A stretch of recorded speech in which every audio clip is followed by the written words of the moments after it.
Selamat malam, sejahtera, shalom Ibu Bapak Saudara-saudara jemaat GPB Sejahtera di DKI Jakarta yang diberkati Tuhan. Salam sehat semua. Mari membaca Alkitab. Bacaan Alkitab kita malam hari ini dari kitab Daniel, pasalnya yang ketiga dan 4. Mari kita satu dalam doa. Terpujilah Engkau Allah yang begitu baik, karena kasih-Mu kami dapat menikmati semuanya dalam perjalanan hidup kami dari pagi hari hingga malam ini. Sebelum kami masuk dalam tidur malam kami akan membaca bagian dari Alkitab yang berintikan firman Allah. Karuniakan Roh Kudus-Mu yang menguatkan tubuh kami yang lemah ini, sehingga kami dimampukan, kami dikuatkan, dan kami fokus dalam pembacaan Alkitab malam ini. Doa syukur kami malam ini kami naikkan dan serahkan sepenuhnya, hanya dalam nama Yesus Kristus, firman yang hidup. Amin. Daniel pasalnya yang ketiga. Raja Nebukadnezar membuat sebuah patung emas yang tingginya 60 hasta dan lebarnya 6 hasta yang didirikannya di dataran Dura di wilayah Babel. Lalu Raja Nebukadnezar menyuruh orang mengumpulkan para wali raja, para penguasa, para bupati, para penasehat negara, para bendahara, para hakim, para ahli hukum, dan semua kepala daerah untuk menghadiri pentabisan patung yang telah didirikannya itu. Lalu berkumpullah para wakil raja, para penguasa, para bupati, para penasehat negara, para bendahara, para hakim, para ahli hukum, dan semua kepala daerah untuk menghadiri pentabisan patung yang telah didirikan Raja Nebukadnezar itu. Dan berserulah seorang bentara dengan suara nyaring, "Beginilah dititahkan kepadamu, hai orang-orang dari segala bangsa, suku bangsa, dan bahasa. Demi kamu mendengar bunyi sangkakala, seruling, kecapi, rebab, gambus, serdam, dan berbagai-bagai jenis bunyi-bunyian, maka haruslah kamu sujud menyembah patung yang telah didirikan Raja Nebukadnezar. Siapa yang tidak sujud menyembah akan dicampakkan seketika itu juga ke dalam perapian yang menyala-nyala. Sebab itu demi segala bangsa mendengar bunyi sangkakala, seruling, kecapi, rebab, gambus, dan berbagai jenis bunyi-bunyian, maka sujudlah orang-orang dari segala bangsa, suku bangsa, dan bahasa, dan menyembah patung emas yang telah didirikan Raja Nebukadnezar itu." Pada waktu itu juga tampil beberapa orang Kasdi menuduh orang Yahudi. Berkatalah mereka kepada Raja Nebukadnezar, "Ya Raja kekal hidup Tuanku. Ya Raja kekal hidup Tuanku. Tuanku Raja telah mengeluarkan titah bahwa setiap orang yang mendengar bunyi sangkakala, seruling, kecapi, rebab, gambus, serdam, dan berbagai jenis bunyi-bunyian harus sujud menyembah patung emas itu. Dan bahwa siapa yang tidak sujud menyembah akan dicampakkan ke dalam perapian yang menyala-nyala. Ada beberapa orang Yahudi yang kepada mereka telah Tuanku berikan pemerintahan atas wilayah Babel, yakni Sadrak, Mesak, Abednego. Orang-orang ini tidak mengindahkan titah Tuanku ya Raja. Mereka tidak memuja dewa Tuanku dan tidak menyembah patung emas yang telah Tuanku dirikan." Sesudah itu Nebukadnezar memerintah dalam marahnya dan geramnya untuk membawa Sadrak, Mesak, Abednego menghadap. Setelah orang-orang itu dibawa menghadap raja, berkatalah Nebukadnezar kepada mereka, "Apakah benar, hai Sadrak, Mesak, dan Abednego, bahwa kamu tidak memuja dewaku dan tidak menyembah patung emas yang kudirikan itu? Sekarang jika kamu bersedia demi kamu mendengar bunyi sangkakala, seruling, kecapi, rebab, gambus, serdam, dan berbagai jenis bunyi-bunyian, sujudlah menyembah patung yang kubuat itu. Tetapi jika kamu tidak menyembah, kamu akan dicampakkan seketika itu juga ke dalam perapian yang menyala-nyala. Dan dewa manakah yang dapat melepaskan kamu dari dalam tanganku?" Lalu Sadrak, Mesak, dan Abednego menjawab Raja Nebukadnezar, "Tidak ada gunanya kami memberi jawab kepada Tuanku dalam hal ini. Jika Allah kami yang kami puja sanggup melepaskan kami, maka Ia akan melepaskan kami dari perapian yang menyala-nyala dan dari dalam tanganmu, ya Raja. Tapi seandainya tidak, hendaklah Tuanku mengetahui, ya Raja, bahwa kami tidak akan memuja dewa Tuanku dan tidak akan menyembah patung emas yang Tuanku dirikan itu." Maka meluaplah kegeraman Nebukadnezar, air mukanya berubah terhadap Sadrak, Mesak, dan Abednego. Lalu diperintahkannya supaya perapian itu dibuat 7 kali lebih panas dari yang biasa.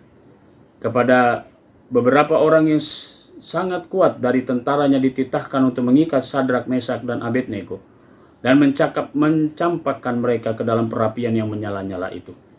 Lalu diikatlah ketiga orang itu dengan jubah, celana, topi, dan pakaian-pakaian mereka yang lain, dan dicampakkan ke dalam perapian yang menyala-nyala. Karena titah raja itu keras, dipanaskan perapian itu dengan luar biasa, sehingga nyala api itu membakar mati orang yang mengangkat Sadrak, Mesak, dan Abednego itu ke atas. Tetapi ketiga orang itu, yakni Sadrak, Mesak, Abednego, jatuh ke dalam perapian yang menyala-nyala itu dengan terikat. Kemudian terkejutlah Raja Nebukadnezar, lalu bangun dengan segera, berkatalah ia kepada para menterinya, "Bukankah 3 orang yang telah kita campakkan dengan terikat ke dalam api itu?" Jawab mereka kepada raja, "Benar ya raja."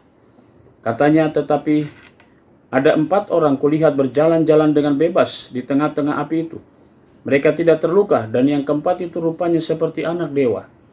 Lalu Nebukadnezar mendekati pintu perapian yang menyala-nyala itu, berkatalah ia, "Sadrak, Mesak, dan Abednego, hamba-hamba Allah yang maha tinggi, keluarlah dan datanglah kemari." Lalu keluarlah Sadrak, Mesak, dan Abednego dari api itu.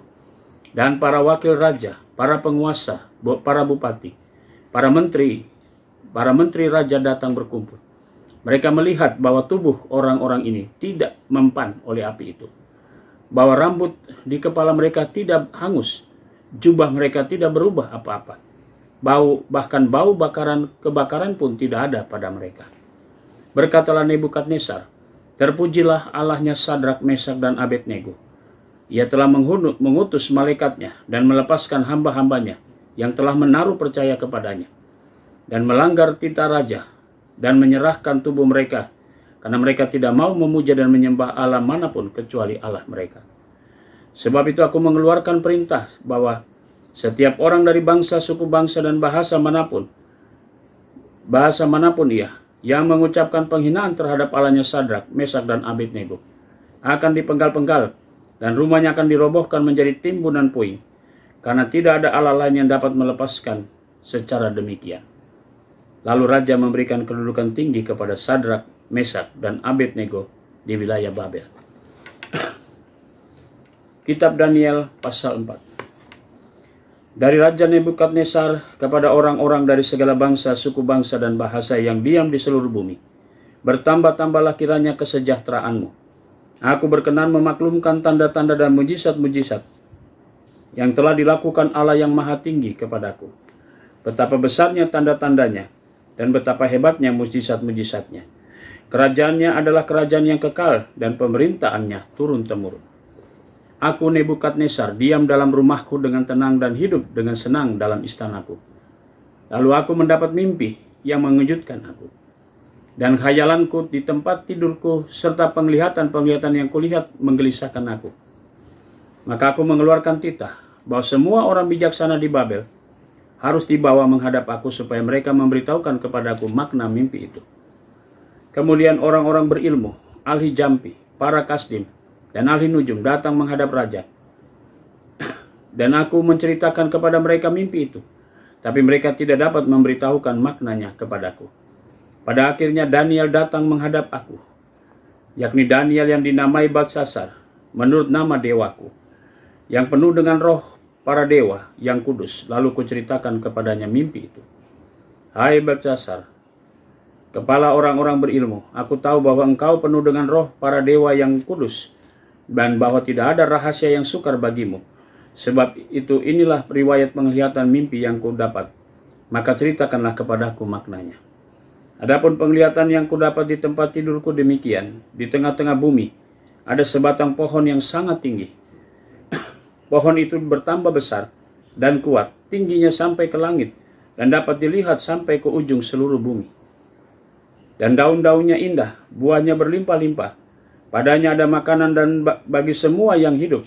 Di bawahnya binatang-binatang di padang mencari tempat bernaung, dan di dahan-dahannya bersarang burung-burung di udara. Dan segala makhluk mendapat makanan daripadanya. Kemudian dalam penglihatan yang kudapat di tempat tidurku itu tampak seorang penjaga, seorang kudus turun dari langit. Ia berseru dengan nyaring demikian, tebanglah pohon itu dan potonglah dahan-dahannya, gugurkanlah daun-daunnya dan hamburkanlah buah-buahnya. Biarlah binatang-binatang liar dari bawahnya dan burung-burung dari dahan-dahannya. Biarlah binatang-binatang lari dari bawahnya dan burung-burung dari dahan-dahannya. Tetapi biarkanlah tunggulnya tinggal di dalam tanah, terikat dengan rantai dari besi dan tembaga, di rumput muda di padang. Biarlah ia dibasahi dengan embun dari langit dan bersama-sama dengan binatang-binatang mendapat bagiannya dari rumput bumi, dari rumput di bumi. Biarlah hati manusia berubah, hati manusianya berubah dan diberikan kepadanya hati binatang. Demikianlah berlaku atasnya sampai 7 masa berlalu.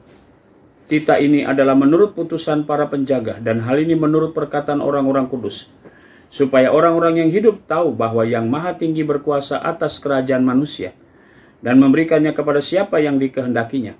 Bahkan orang yang paling kecil, sekalipun dapat diangkatnya untuk kedudukan itu.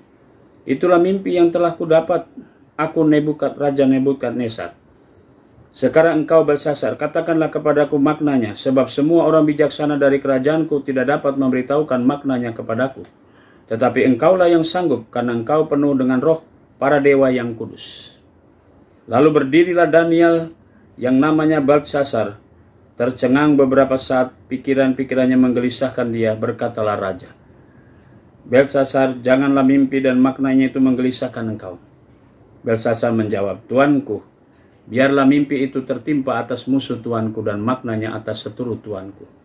Pohon yang tuanku lihat itu yang bertambah besar dan kuat, yang tingginya sampai ke langit dan yang terlihat sampai ke seluruh bumi, yang daun-daunnya indah dan buahnya berlimpah-limpah, dan padanya ada makanan bagi semua yang hidup, yang diam di bawahnya. Ada binatang-binatang di padang dan di dahan-dahannya bersarang burung-burung di udara.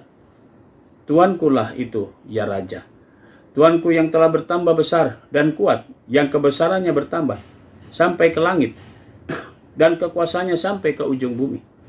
Tentang yang tuanku Raja lihat, yakni penjaga seorang kudus, yang turun dari langit sambil berkata, tebanglah pohon ini, dan binasakanlah dia. Tetapi biarkanlah tunggulnya ada di dalam tanah, terikat dengan rantai dari besi dan tembaga, di rumput muda di padang, dan biarlah ia dibasahi dengan embun dari langit dan mendapat bagiannya bersama-sama dengan binatang-binatang di padang, sehingga sudah berlaku yang demikian atasnya sampai 7 masa berlalu. Inilah maknanya, ya Raja. Inilah putusan yang maha tinggi mengenai tuanku Raja. Tuanku akan dihalau dari antara manusia, dan tempat tinggal tuanku akan ada di antara binatang-binatang di padang.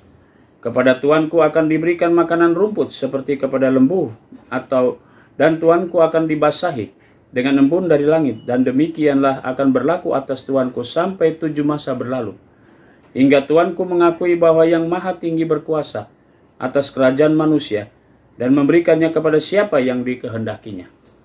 Yang dikatakan tentang membiarkan tunggul pohon itu berarti, kerajaan tuanku akan kembali tuanku pegang. Segera tuanku mengakui bahwa surgalah yang mempunyai kekuasaan. Jadi ya Raja, biarlah nasihatku berkenan pada hati tuanku.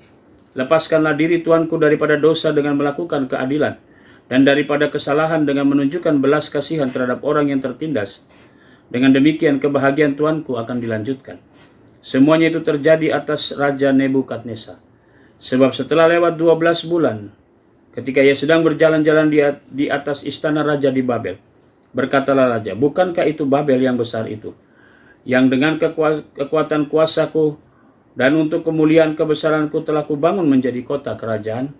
Raja belum habis bicara ketika suara terdengar dari langit, kepadamu dinyatakan, ya Raja Nebukadnezar, bahwa kerajaan telah beralih daripadamu. Engkau akan dihalau dari antara manusia, dan tempat tinggalmu akan ada di antara binatang-binatang di padang. Kepadamu akan diberikan makanan rumput seperti kepada lembu, dan demikianlah akan berlaku atasmu sampai 7 masa berlalu, hingga engkau mengakui bahwa Yang Maha Tinggi berkuasa atas kerajaan manusia dan memberikannya kepada siapa yang dikehendakinya. Pada saat itu juga terlaksana perkataan itu atas Nebukadnezar, dan ia dihalau dari antara manusia dan makan rumput seperti lumbu, dan tubuhnya basah oleh embun dari langit sampai rambutnya menjadi panjang seperti bulu burung Raja Wali, dan kukunya seperti kuku burung. Tetapi setelah lewat waktu yang ditentukan, aku Nebukadnezar menengadah ke langit, dan akal budiku kembali lagi kepadaku. Lalu aku memuji yang maha tinggi, dan membesarkan yang mulia, dan memuliakan yang hidup kekal. Yang hidup kekal itu, karena kekuasaannya ialah kekuasaan yang kekal, dan kerajaannya turun-temurun. Semua penduduk bumi dianggap remeh.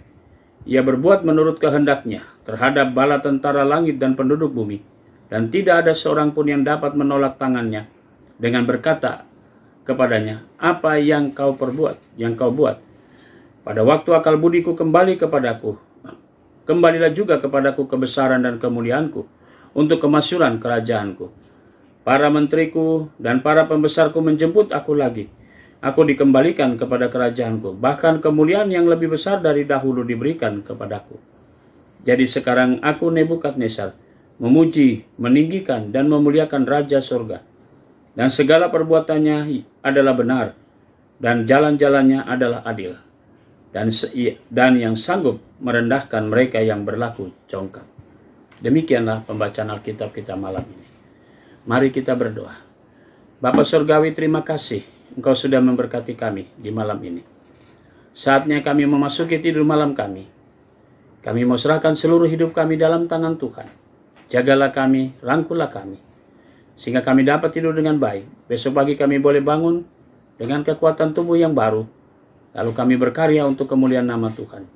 Kami mau berdoa untuk jemaat GPB Sejahtera di DKI Jakarta, tiap pribadi, tiap keluarga. Terima kasih Bapa di surga.